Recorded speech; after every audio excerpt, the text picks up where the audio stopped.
गौ सेवक, संत सेवक और सनातन सेवक मेरे को तो क्या परमात्मा को भी प्यारा होता है, ईश्वर को भी प्यारा होता है, हैं? और ये सेवाएं ईश्वर की सेवाएं हैं।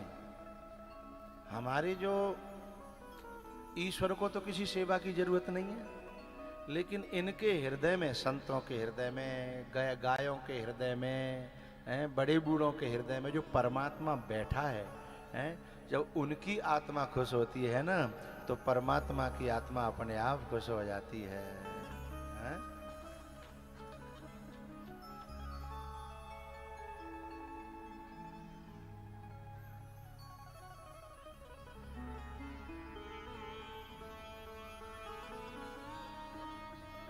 सबते सेवक धर्म कठोरा। सेवा करने में थोड़ी परेशानियां तो आती हैं, लेकिन उन परेशानियों को क्या मानना? परीक्षा है, परीक्षा।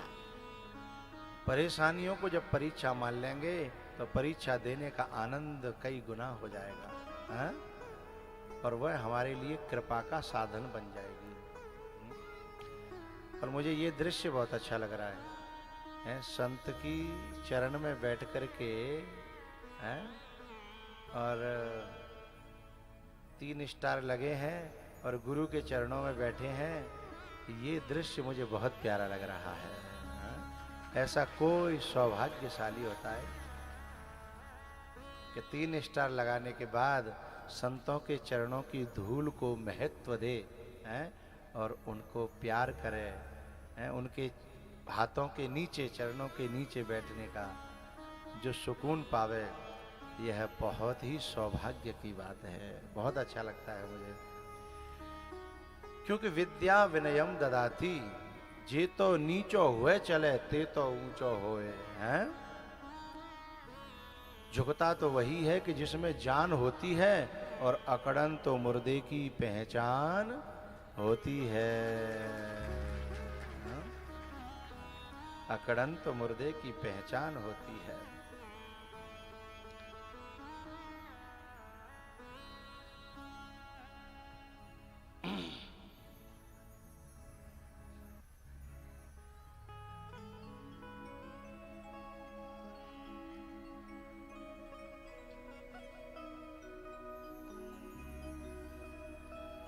महाराज जी का भी मैं बड़ा आभारी हूँ। इतनी वृद्धावस्था में भी इतनी दूर से चल कर के मुझे आशीर्वाद दे हुए आए। मैं बहुत बहुत प्रणाम करता हूँ, बार बार बार बार। बड़े करुणावान संत हैं, और सचमुच में संत को जैसा होना चाहिए वैसे संत हैं। और हम तो सौभाग्यशाली हैं कि ऐसे संतों की प्रसन्नता, कृपा, आशीर्वाद। और बताएं, मुझे ऐसा लगता है ऐसे संत जब सिर पे हाथ धरते हैं तो सारी दौलत मिल गई है। इससे बड़ी दौलत तो कुछ होती ही नहीं है, जिनके ऊपर बड़े बूढ़ों का, गुरुओं का, वृद्धों का, है? जिन पे आशीर्वाद हो जाए। हरे कृष्णा हरे कृष्णा कृष्ण कृष्णा हरे हरे, हरे राम हरे राम, राम राम हरे हरे। सोने का मृग बन करके मारीच पंचवटी पर भ्रमण करने लगा, और सीता जी ने जब निगाह डारी और राम जी से प्रार्थना करी कि जाए लेके आओ। जब राम जी चले हैं तो मुझे आपसे एक प्रश्न करना है, सभी जनता जनार्दन से, कि राम जी ने जब जयंत को पकड़ना चाहा तो एक सींग छोड़ दी, और वो सींग जो है तीनों लोकन में थे डुलाए डुलाए के हैं, और जयंत अपनी शरण में ले आई।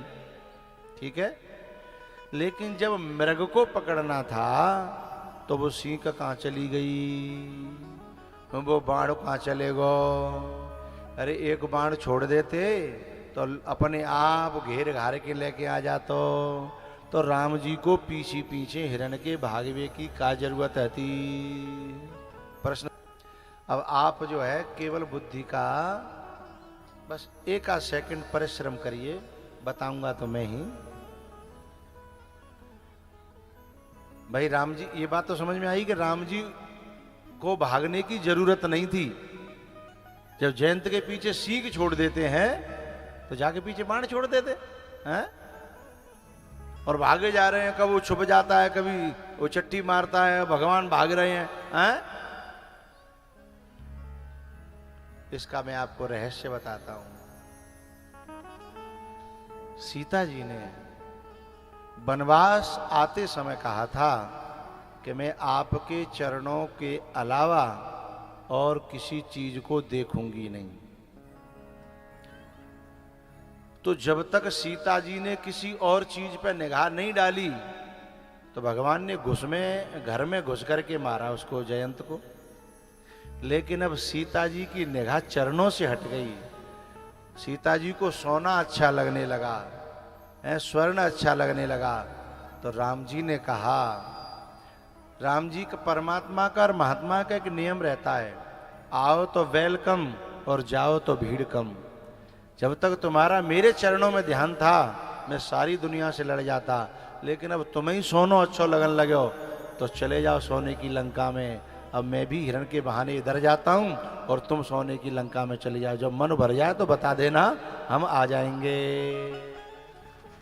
जोर से बजाते तो भाई समझ में आती कि तुम्हारी समझ में आ गई है। मतलब बात का जो कम पल्ले पर ही है तुम्हारे। जब कोई व्यक्ति सचमुच में तुम्हें चाहता हो और तब तक तुम रोकने का प्रयास करोगे तो रुकेगा, और जब आपको ध्यान को अंत चलेगा होए तो बातें पहले ही वह कह देनी चाहिए कि जाओ देख आओ। हैं अब सोने को मृग नहीं, कहां पहुंचा दिया, सोने की लंका। है केवल मृगते का है, फिर पूरी लंका में जा सोने की में। पीछे से यति का वेश धारण करके रावण एक रेखा खींची थी। लक्ष्मण जी ने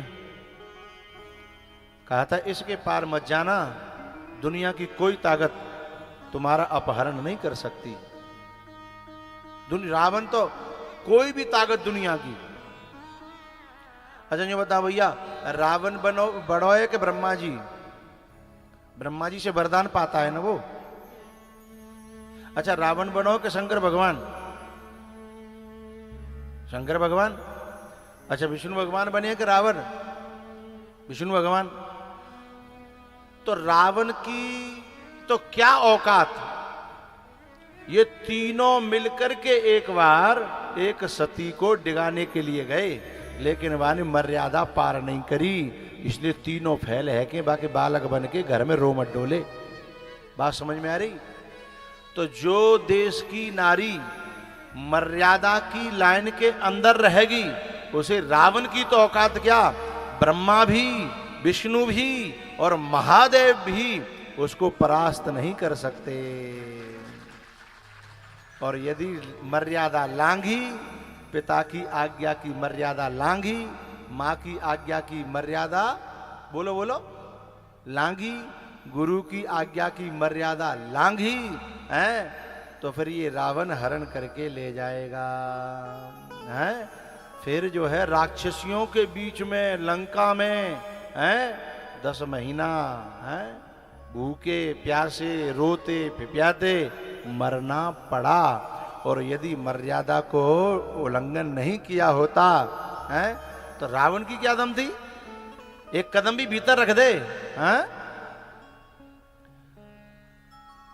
तो जब कभी हमारे जीवन में यदि कोई ऐसा समय आ रहा है कि हम जो है किसी के द्वारा अपहरण हो रहे हैं या हमारा विनाश हो रहा है, तो कहीं न कहीं हमने मर्यादा का उल्लंघन किया है। मर्यादा की रेखा में ब्रह्मा भी नहीं घुस सकता, महादेव भी नहीं घुस पाए, विष्णु भगवान भी अनुसुईया के यहां खुद परास्त हुए, उसे परास्त नहीं कर पाए। इसलिए जानकी जी ने जो है रेखा लांगी और रावण हरण करके ले गया। जटायु के पंख काटता हुआ और जाकर के लंका में पहुंचा। इधर से जो है ना, जब राम जी कुटिया में आए, नहीं मिली तो ढूंढते ढूंढते जटायु के पास पहुंचे। जटायु से कहा कि तुमने मेरी सेवा की है, मैं तुम्हें कौन सी गति दूं बताओ, और तुम कहा तो तुम्हारे पंख दोबारा से उपजा दूं और दोबारा से वही बल दे दूं। लेकिन जटायु ने क्या कहा, ना ना ना ना ना, जिंदगी तो बार बार मिल जाएगी, लेकिन इतनी प्यारी मृत्यु बार बार मिलने वाली नहीं है कि आप सामने हो, आपकी गोद में मेरा सिर है, हैं?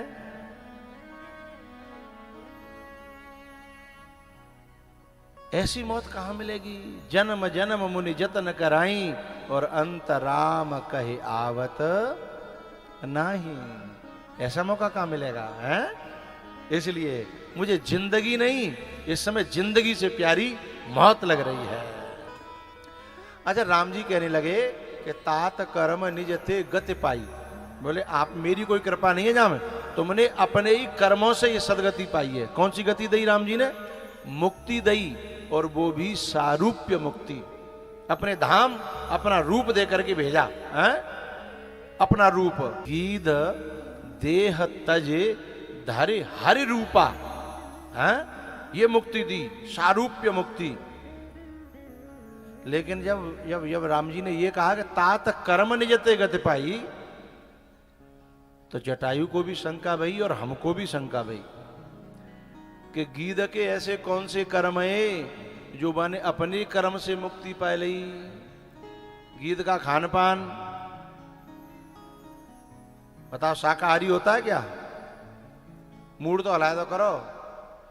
गीध जो है गोभी को साग खाता होगा? अच्छा, सुबह नहा धो के घंटी बजाता है क्या? नहीं।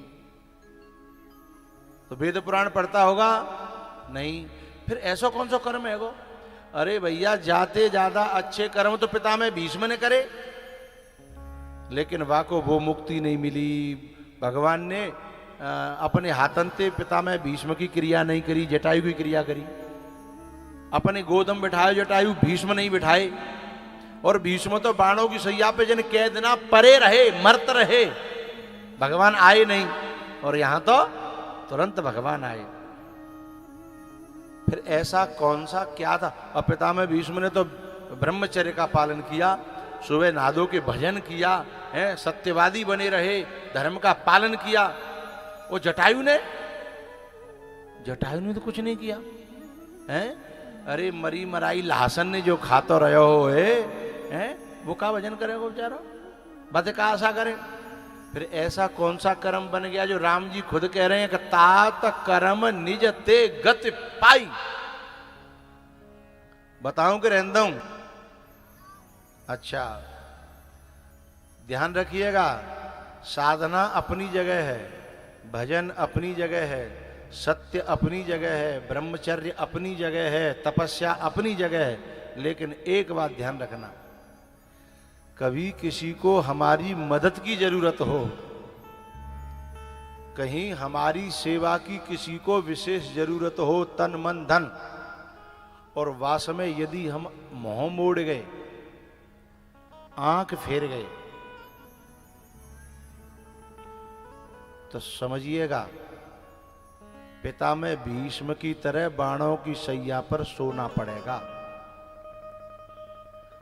और यदि किसी को हमारी मदद की बहुत जरूरत है और उस समय हमने यदि उसकी मदद कर दी, तो चाहे हमने कोई तप जप पूजा पाठ वेद पाठ कछु नहीं करे होए, तो भी राम को गोदी में लेना पड़ेगा। ऐसा मौका पितामह भीष्म के सामने भी आया था और जटायु के सामने भी आया। द्रौपदी को मदद की जरूरत थी, लेकिन भीष्म बैठे रहे, मुंडी तक नहीं हिलाई। हाथ हिलाए तो बड़ी बात, मुंडी तक नहीं हिलाई भीष्म। और चाहते तो उसी समय रोक सकते थे, लेकिन जटायु में इतनी ताकत नहीं थी।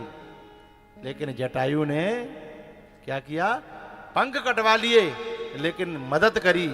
यह सबसे बड़ा काम किया था जटायु ने। हा? परहितवश जिनके मन माहि, परहित। अच्छा आइए आइए।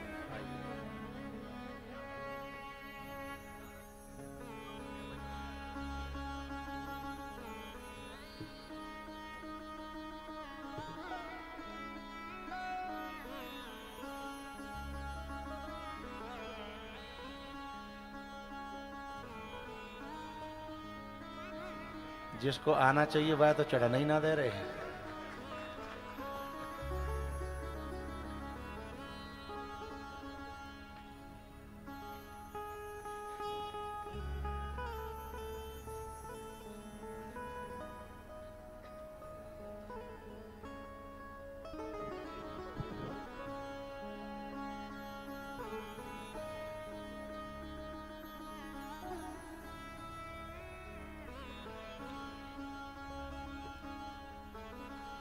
हम तुम्हें भेज देंगे, हम तुम्हें भेज देंगे। क्यों भैया, ये सुकर्ण जी तो नारियल सो लेके आए, समझ में ना रही क्या बात है। नारियल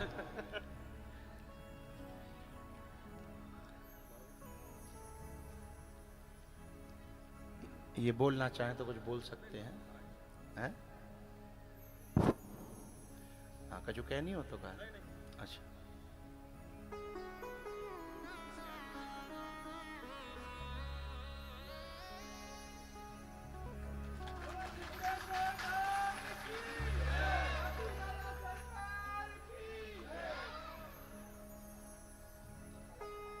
जितना समय हो उतना बैठना। और हाँ ठीक है।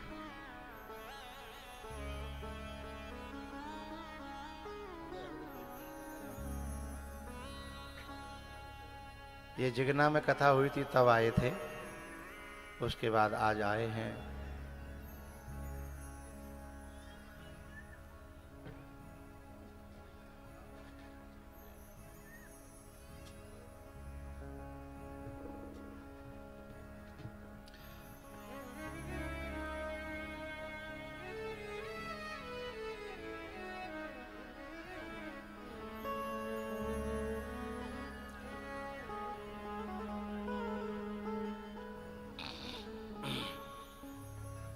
कथा तो अभी आधा घंटा चलेगी, लेकिन देखो आप जैसे व्यस्त कार्यकर्ताओं को बड़ा समय कम रहता है, इसलिए 5 मिनट जो है और फिर आराम से, क्योंकि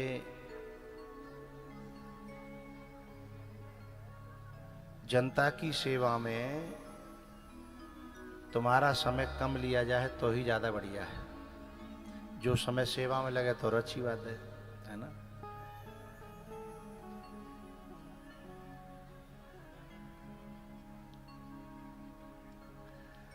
2013 वाली कथा में तो इनके पिताजी आए थे, है ना। ये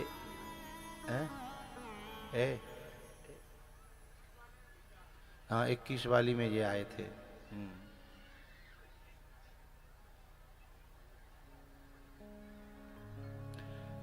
बेटा आ सकती हो, यहाँ आगे बैठ जाओ। उधर संतों को विघ्न हो रहा है, या फिर इधर खड़े हो जाओ। इधर सुनो, इधर साइड में खड़े हो जाओ। संतों के सामने खड़े मत हो।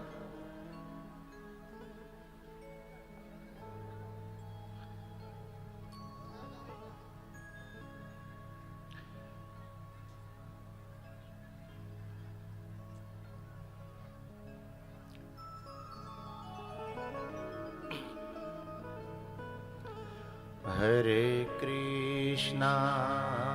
बेटा बात मत करना, इधर सुनो। जिन्हें बात करनी हो ना तो जरूरी हो तो उधर बाहर निकल के, है ना। हरे कृष्णा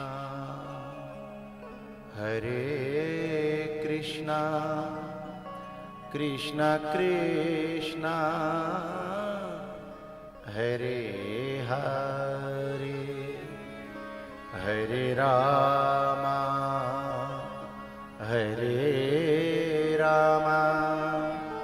राम राम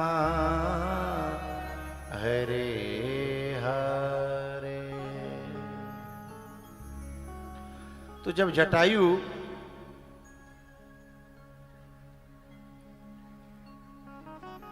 ये कहता है कि मेरा तो ऐसा कोई कर्म नहीं था जिससे मैंने गति पाई हो, राम जी कहते हैं ना मेरी कोई कृपा नहीं है। बोले तो, बोले तात कर्म निज ते गति पाई। वो गति कौन सी है, वो कर्म कौन सा है? गति तो है सारूप्य मुक्ति, और कर्म कौन सा था? परहित वस। इस शब्द को पकड़िएगा साहब। परहित का मौका मिला था पिता में भीष्म को। एक नारी तड़फड़ा रही थी, रो रही थी, भीख मांग रही थी कि बाबा मेरी लाज बचाओ। लेकिन बाबा की नार नीचे थे, ऊपर नहीं भई। द्रौपदी कहती है बाबा तुम सामर्थ्यवान हो, तुम्हारे सामने परशुराम भी नहीं टिके, मेरी लाज बचाओ। क्योंकि जब कोई व्यक्ति मदद मांगता है तो बलवान से या धनवान से,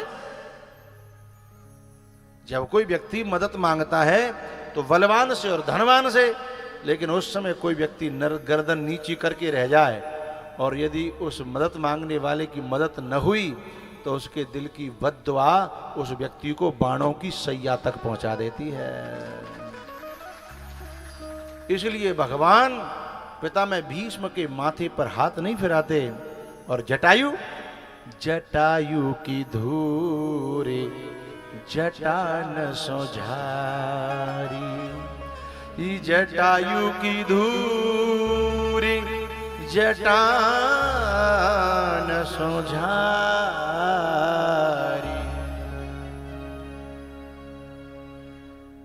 राम जी कहते हैं हे तात तुमने जो परहित किया, अरे पिता में भीष्म की तो कुलवधू थी, लेकिन सीता तुमसे कोई लेना देना न था। की नारी की जब भीख मांग रही थी तो नहीं बोल पाए।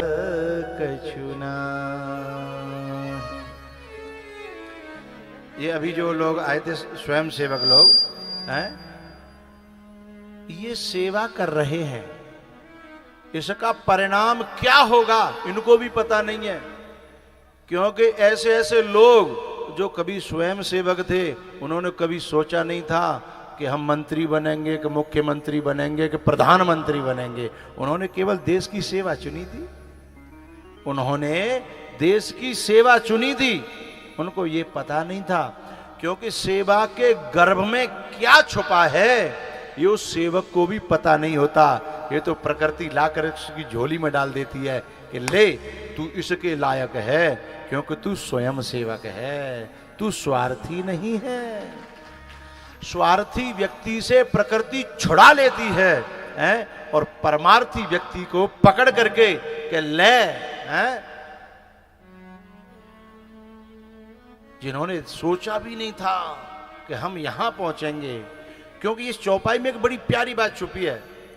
परहित बस जिनके मन माही तिन कहूं जग दुर्लभ कछु नहीं। ये तो छोटे छोटे पद हैं, ब्रह्मा तक का पद, इंद्र तक का पद, वरुण कुबेर तक का पद भी सेवा से ही प्राप्त होता है। इसलिए सेवा जिसके जीवन में है तो परहित बस जिनके मन माही तिन कहूं जग दुर्लभ कछु नाही। तिन कहूं जग दुर्लभ कछु नाही। एक बात कहना चाहता हूं, बुरा मत मानिएगा। राम को मानने वाले हैं ना, लेकिन राम ने राम के बाप की अपने हाथों से क्रिया नहीं की। दशरथ जी तरसते रह गए हैं। हर बाप ये चाहता है कम से कम आखिरी समय पे मेरा बेटा मेरे पास हो, हैं? लेकिन दशरथ जी के पास में आखिरी समय में राम पास तक नहीं थे। लेकिन जटायु के आखिरी समय में हैं राम उनके पास है।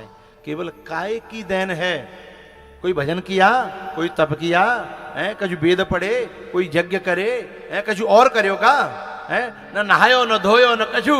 लेकिन एक चीज थी जीवन में, परहित वस जिनके मन माही, तिन कहूं जग दुर्लभ कछु नाही, तिन कहूं जग दुर्लभ कछु नाही। जटायु ने, मैं एक आपको वैसी बात बता रहा हूं, गुप्त बात बता रहा हूं। राम जी ने हनुमान जी को सीता की सुध लेने के लिए भेजा। क्यों भैया, सीता की खबर लेने के लिए हनुमान जी को भेजने की क्या जरूरत थी? अरे जटायु ने ही बता दिया था कि दशानन मेरे पंख काट करके सीता जी को दक्षिण दिशा को लेके गया है। अब जाओ क्या कसर रह गई वो बताओ। फिर हनुमान जी को भेजने की क्या जरूरत है? जटायु ने क्लियर बता दिया ना। कोई ऐसा ना बताई जैसी जे सगुनिया बता मत ना कि जो तुम्हारे धन चोरी भयो का है वो ऐसे कपड़ा के आदमी ने लयो है, नाम नहीं बताएंगे क्लियर। अरे वो तो सीधे सीधे नाम बता रहा है कि दशानन दक्षिण दिशा को लंका लेकर के गया है। अब जाम का कसर रही। लेकिन प्यारे केवल सीता जी को ढूंढने के लिए राम जी नहीं जा रहे। जो भक्त उनका रास्ते में इंतजार कर रहे हैं, उनकी भावनाओं को पूरी करने के लिए राम जी जा रहे हैं।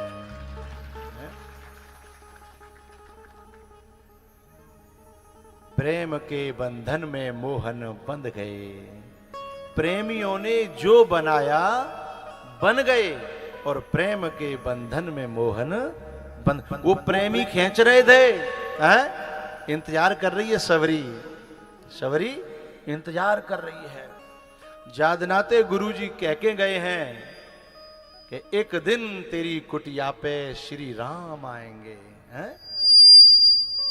जब मतंग ऋषि जा रहे थे ना, तो लोगों ने कहा गुरुजी जा रहे हैं, सवरी गुरुजी जा रहे हैं। सवरी आई दौड़ी दौड़ी, गुरुजी कहां जा रहे हैं? बोले जहां से कभी लौटते नहीं है वहां जा रहे हैं। यद गत्वा न निवर्तन्ते तद धामा परमम मम।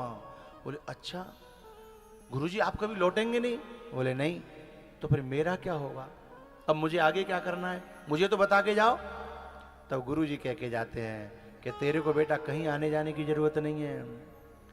एक बात ध्यान रखना, हम लोग कहते हैं ना भगवान को ढूंढना है, गुरु को ढूंढना है, गुरु बनाना है, भगवान के दर्शन करने हैं। ये बात बिल्कुल उल्टी है। बात सीधी क्या है, हमें पात्र बनना है। जब हम पात्र बन जाएंगे, हम सच्चे शरणागत भक्त बन जाएंगे, तो राम ढूंढते ढूंढते हमारी कुटिया पर स्वयं चल करके आ जाएंगे। जब हमको सचमुच में जिज्ञासा होगी, सच्चे शिष्य बन जाएंगे, तो स्वयं गुरु ढूंढते ढूंढते अपने आप आएंगे।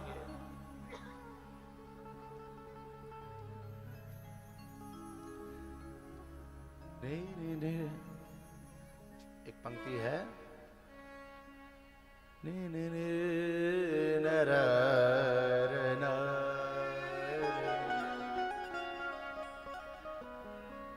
नारे नार नर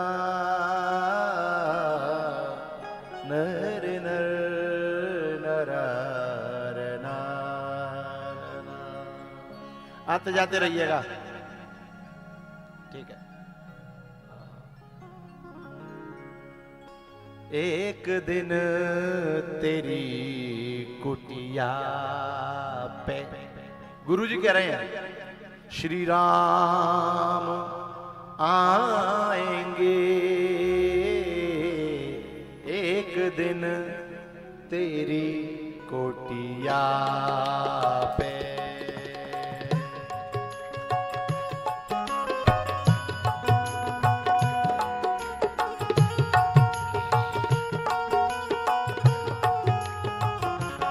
एक दिन तेरी कुटिया पे श्री राम आएंगे। एक दिन तेरी कुटिया पे। अब बज गए हैं 3:45, है ना? और हमारे पंडित जी को हवन भी कराना है। और कथा तो आप लोग जानते हो, काऊ पे आज तक न पूरी भई और न कबऊ होए, है ना? सवरी से मिलकर के भगवान हनुमान जी से मिलके, बाली को मार के, और अंगद को युवराज करके, सुग्रीव से मिलकर के और सीता जी की खोज के लिए हनुमान जी को भेजते हैं।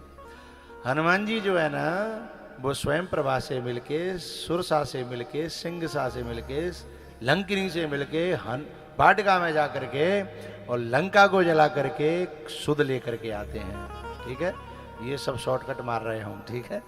क्योंकि जो एक्सप्रेस होती है वो झांसी में ही रुकती है, दतिया नहीं रुकती है, झांसी में ही रुकती है वो। हाँ,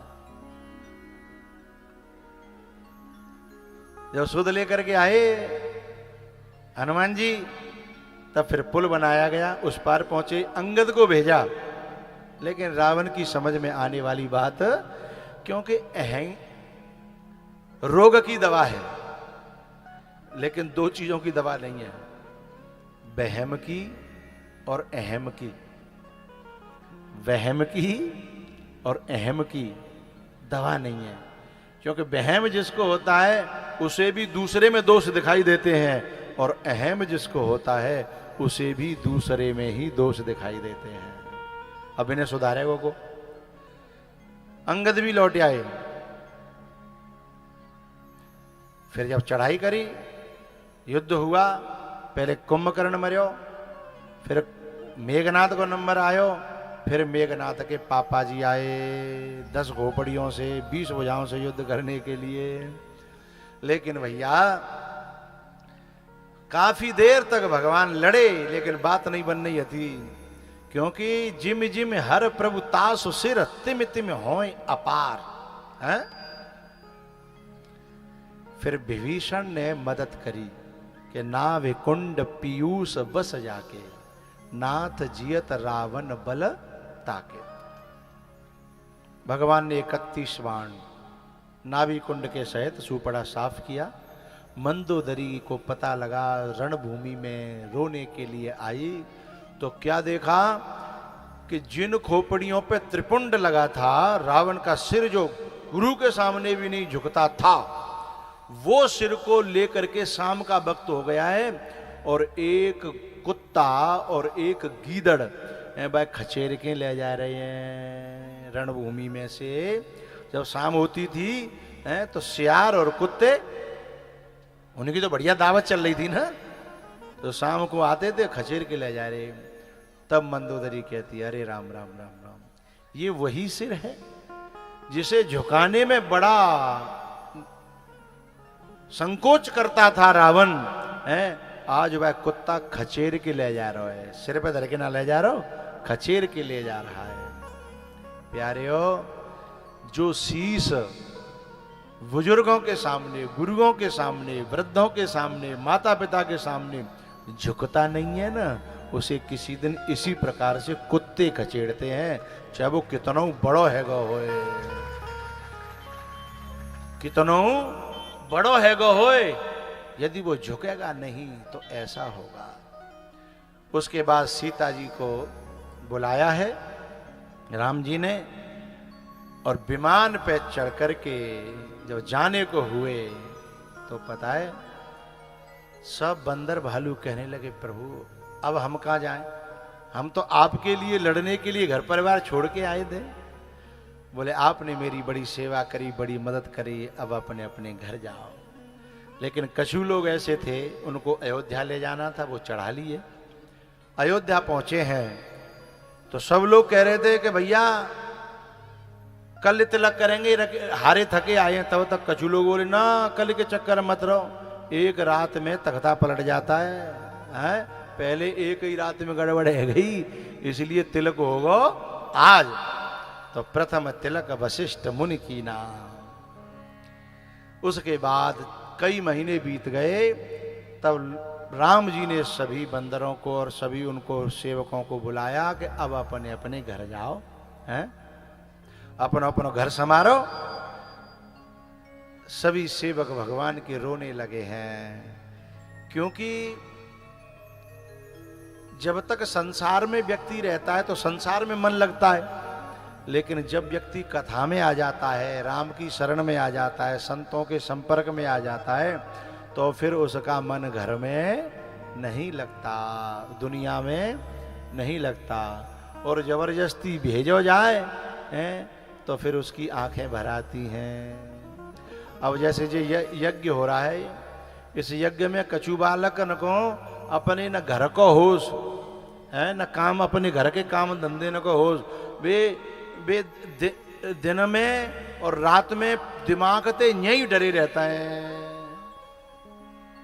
बालक जो है, जो कार्यकर्ता बने हैं, स्वयं सेवक बने हैं, अब जब कार्यक्रम पूरा है जागो, तो अब वे सोचेंगे अब कहाँ जाएं, अब क्या करें, क्योंकि मन तो जा कार्यक्रम में रम गो है ना, है?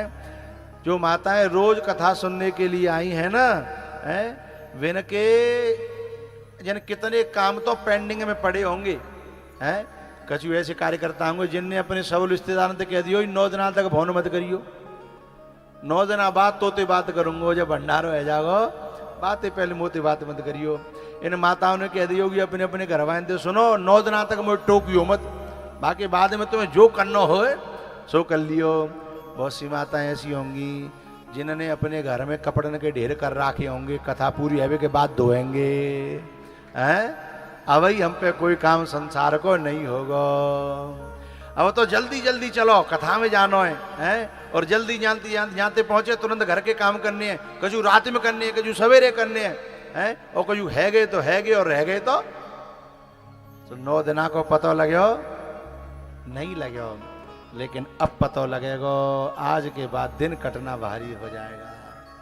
कहाँ जाएं, क्या करें, घर में तो मन लगेगा नहीं, और यहां आओगे तो ये सब देख करके रोना आ जाएगा। कैसा मेला लगता था, हम यहां बैठते थे, ये जगह मेरी थी, ये जगह मेरी थी। ये सारी बातें सब याद आएंगी। इसका मतलब है कि हमें संसार से वैराग्य है और कथा से प्रेम हुआ है, संसार से अलगाव और कथा से लगाव है, संसार से राग खत्म हुआ है और भगवान के चरणों में अनुराग हो गया है। और यही कथा का फल है, ये प्रेम पैदा होना, ये प्रेम का प्रकट हो जाना ही कथा का फल है। अब किसके दिल में कितना प्रेम पैदा हुआ होगा, ये लिमिट अलग अलग है? सबकी अलग अलग जो है लिमिट होती है? काऊ को मन ऐसा हैगो होगो कि शायद अपने परिवार में काऊ तो इतना लगाव नहीं भयो होगो जितना भाई कथाते लगाव हैगो होगो। बहुत से लोग ऐसे होंगे जो अपने घरवाई का उनके मरवे पे रोबो नहीं आए होगो, लेकिन कथा पूरी हैवे पे इनको मन बहुत उदास और बड़ा दुखी होगा। ये कथा के प्रति प्रेम है, और ये प्रेम बड़ी मुश्किल से मिलता है, बड़ी मुश्किल से। भैया एक बात का हमेशा हमें ध्यान रखना है, क्या?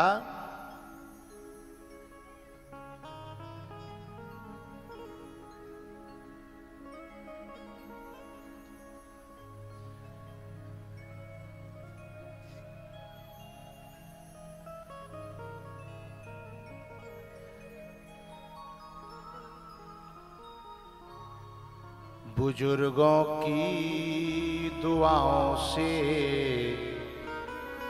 बुरी किस्मत संभलती है, बुजुर्गों की दुआओं से बुरी किस्मत संभलती है, जिंदगी गर बिखर जाए तो मुश्किल से संभलती है।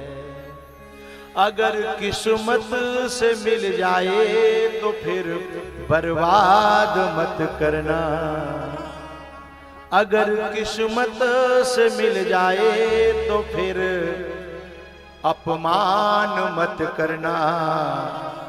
जहां में प्यार की दौलत बड़ी मुश्किल से मिलती है। ये बुजुर्गों के प्यार की, संतों के प्यार की ये दौलत, ये किसी किसी को मिलती है और बड़ी मुश्किल से मिलती है। लेकिन इसका अपमान मत करना, अनादर मत करना। राम जी ने सबको बुला करके विदा किया, लेकिन जब अंगद का नंबर आया तो वो रोने लगा। उसने कहा कि जिन सबन के तो काऊ को घर है, काऊ को राज है, काऊ को पाट है, काऊ को कछू है, लेकिन मेरो तो कोई नहीं है आपके अलावा। मैं जाऊं तो कहां जाऊं। मरती बेर नाथ मोए बाली और गयऊ तुम्हारे कोछे घाली। मरते समय मेरो बाप तो तुम्हारी गोद में मोए डार के गयो, मेरो हाथ आपके हाथ में दे के गयो, मैं कहां जाऊं। इसलिए मुझे अपनी शरण में रख लो। नीच टहल ग्रह के सब करी हूं, पद पंकज बिलो के भवतरी हूं। बोले आप जो काम बताओगे वो करूंगा, लेकिन मोय भेजो मते, मोय यहीं रहने दो। भैया राम जी ने अपना एक माला उतार करके उसके गले में डाली और कहा जाओ। उसके बाद आयो केवट निषाद।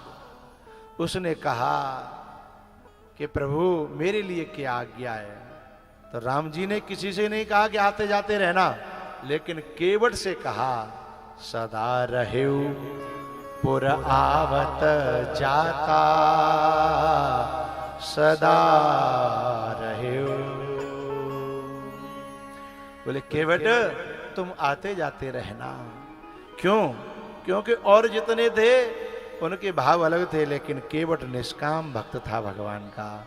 और निष्काम भक्त के बारे में कहा है कि जिन्हें न चाहिए कबहू कछु, तुम सन सहज स्नेह, बसहु निरंतर तास उर, सो राउर निज गे हो। भैया इस प्रकार से वो सब भक्तों को विदा किया। और ये कथा शंकर भगवान अमरनाथ की गुफा में पार्वती जी को सुना रहे थे। पार्वती जी ने हाथ जोड़ करके कहा कि प्रभु अब कृत्य भयू मैं कृतकृत्य हो गई हूं आपकी कृपा से। उधर कागभूषुंड जी महाराज गरुण जी को नीलगिरी पर्वत पर कथा श्रवण करा रहे। उन्होंने कहा गरुण जी ने कि तव प्रसाद मम मोह नसाना, राम रहस्य अनुपम जाना। नष्टो मोह स्मृतिर्लब्ध्वा त्वत्प्रसादान मयाच्युत। मेरा मोह नष्ट हो गया। भैया हतलई, छता, जिगना और भी आसपास के जो गांव हैं, आप लोगों के मोह को कितना तुम्हारा मोह नष्ट हुआ ये तो मुझे नहीं पता, लेकिन एक बात पता है मुझे, जो खूंटा होता है ना आसक्ति का, ममता का, जो गाड़ दिया जाता है, वो जब उखाड़ना होए तो वहां में दोनों तरफ से खंडा दे हो जाता है, फिर वो धीमे धीमे हलतो है ना। फिर देखी जाता है कि उखरे को नहीं उखरे को ना करो तो फिर दे हो जाता है। ऐसे इन 9 दिनों में मैंने खूंटा को उखाड़ नहीं पाया, लेकिन हिलाने की कोशिश करी है। अब जाको जितनो हलगो होए आसक्ति को मोह को खूंटा। तो जैसे वहां कथा चल रही थी ऐसे ही यहाँ सिद्ध बाबा पे और हमारे खाती बाबा पे और मैं ये कहना चाहूँगा कि यहाँ जो चमत्कार इन सिद्धों ने किया है उसका लाभ पूरे क्षेत्र को, पूरे देश को लेना चाहिए। यहाँ ऐसी औषधि पैदा हुई है जो जन्म जन्मांतरों में कभी कभी और कहीं पैदा होती है। कल ये बालक दिखा रहे थे कि एक महिला जिसके पेट में कैंसर था, वो अपने मुंह से बयान कर रही कि 5 बुधवार आई और बिना दवाई के और वो ठीक हो गया। तो ये चमत्कार यहाँ का पूरे देशवासियों को लाभ दे रहा है। जन कहाँ से लोग आए, कितने इंटरव्यू हो रहे हैं, यहाँ का नाम जो सर्च कर रहे हैं उनको पता लग रहा है कि कितने लोगों को लाभ हो रहा है। जो आप लोग देख रहे हो ना, ये लोग जन कहाँ से गाड़ियों में आ रहे हैं, स्वयं अपना अनुभव बता रहे हैं कि मैंने दवाई पी, मैंने प्रसाद पिया है और प्रसाद से मेरा ब्रेन ट्यूमर है और कैंसर और जन क्या क्या जन कितनी बीमारियां और ठीक हो रही हैं। तो ये इस क्षेत्र का सौभाग्य है। इस क्षेत्र में जो सिद्धों की कृपा हो रही है, इस सौभाग्य को बनाए रखना, ऐसे आयोजन कराते रहना, ऐसे काम करते रहना कि इस क्षेत्र पर सौभाग्य सिद्धों का बना रहे। कि मैं सभी देशवासियों से और देश के लोग जो परदेश में भी रहते हैं, विदेशों में रहते हैं, वे अपना लाभ उठाएं ऐसी चमत्कार का, ऐसी दवाई का, ऐसे संतों की कृपा का। और ये कोई ऐसा नहीं है कि कोई ग्रंथों की बात है या कहीं कोई, ये तो स्वयं आप आके देखें, लोगों के अनुभव सुने हैं। वे लोग शास्त्र में एक वो परिभाषा है, प्रत्यक्षम किम प्रमाणम, प्रत्यक्ष के लिए प्रमाण देने की आवश्यकता क्या है। वो तो स्वयं आने जाने वाले खुद अपने अनुभव बता रहे हैं। एक कल बच्चे दिखा रहे थे कि गर्दन में यहाँ पूरा फटा पड़ा था, पट्टी हो रही थी, वो कुछ खाने पीने, ऑक्सीजन लगा के आया था, ऑक्सीजन धर के आयो गाड़ी में और 1-2 बार आयो, फिर बाद में अपने आप पैदल चल के गयो।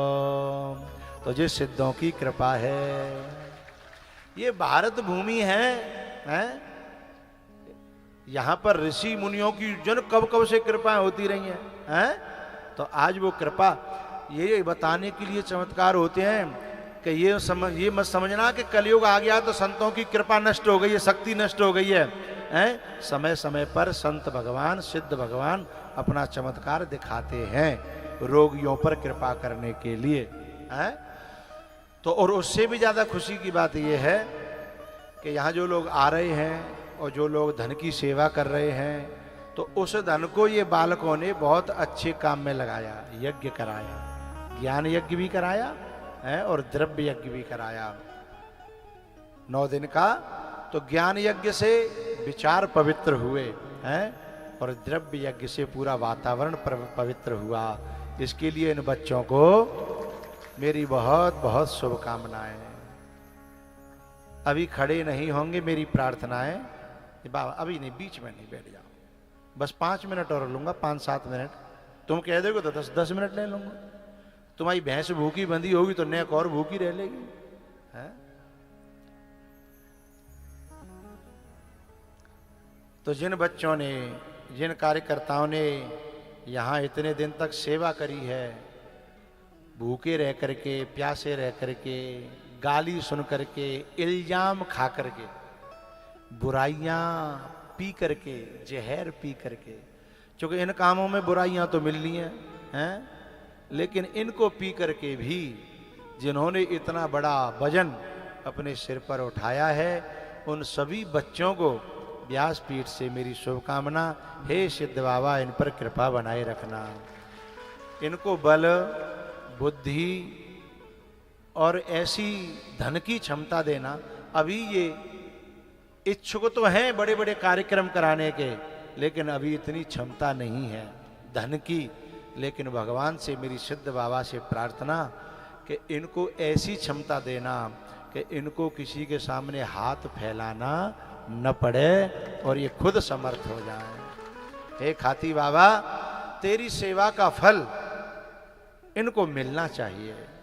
इन्होंने तुमसे कोई स्वार्थ बस सेवा में नहीं आए हैं, निस्वार्थ तुम्हारी सेवा में आए हैं। इसके लिए फल मिलना चाहिए। इसके लिए मेरे जो यजमान बने हैं, यज्ञ के यजमान बने हैं, कथा के जो परीक्षित बने हैं, ये कितने अच्छे जोड़ा बैठे हैं ना, मुझे बहुत अच्छे लगते हैं। 9 दिन मैंने आपको देख देख करके मैंने ये अनुभव किया है कि आपके पुरखा कितने खुश हुए होंगे कि धर्म के मार्ग पर ऐसे लोग हैं, कछु यहाँ के हैं, कछु आसपास के गांवन के हैं। मैं आपके लिए शुभकामना व्यासपीठ से करता हूँ कि भगवान आपके परिवार में सुख शांति और समृद्धि लावे और बार बार ऐसे काम करवे के मौके तुम्हें भगवान दे और आप कर पाओ। इतनी क्षमता ठाकुर जी आपके ऊपर करें, कृपा आपके ऊपर करें, ऐसी मेरी प्रार्थना। भैया अब एक मंत्र, एक श्लोक बोलना है मुझे कथा की समाप्ति के लिए, और उसके बाद मैं 5 मिनट और लूंगा आभार के लिए। और जो परीक्षित हैं वो मेरा तिलक करने आएंगे उस मंत्र के बाद।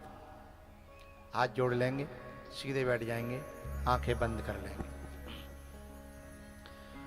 नाम संकीर्तनम यस्य, नाम संकीर्तनं यस्य सर्व पाप प्रणाशनम, सर्व पाप प्रणाशनं प्रणामो दुख शमनः, प्रणामो दुःख शमनः तम नमामि हरिं परम। तं नमामि हरिं परं। नाम संकीर्तनम यस्य, नाम संकीर्तनं यस्य सर्व पाप प्रणाशनम, सर्व पाप प्रणाशनं प्रणामो दुख शमनः, प्रणामो दुःख शमनः तम नमामि हरिं परम। तं नमामि हरिं परं। नाम संकीर्तनम यस्य, नाम संकीर्तनं यस्य सर्व पाप प्रणाशनम, सर्व पाप प्रणाशनं प्रणामो दुख शमनः, प्रणामो दुःख शमनः तम नमामि हरिं परम। तं नमामि हरिं परं। आंखें खोलेंगे। हरये नमः, हरये नमः हरये नमः, हरये नमः हरये नमः। हरये नमः। इस कथा से जो भी पुण्य बनता है मैं उसे सिद्ध बाबा के चरणों में समर्पित करके और उनसे ये प्रार्थना करता हूँ कि इसके कार्यकर्ता और इसके श्रोता और तन मन धन से सेवा करने वाले इन सभी के जीवन में खुशहाली आए, सुख आए, शांति आए, ज्ञान आए, भक्ति आए, वैराग्य आए। इन सबको सिद्ध बाबा अपनी कृपा के नीचे रखें, ऐसी मेरी उनके चरणों में प्रार्थना है। इन श्रोताओं ने बड़ी दूर दूर से आकर के पांडाल की शोभा बढ़ाई, इनको भी मेरी शुभकामनाएं हैं।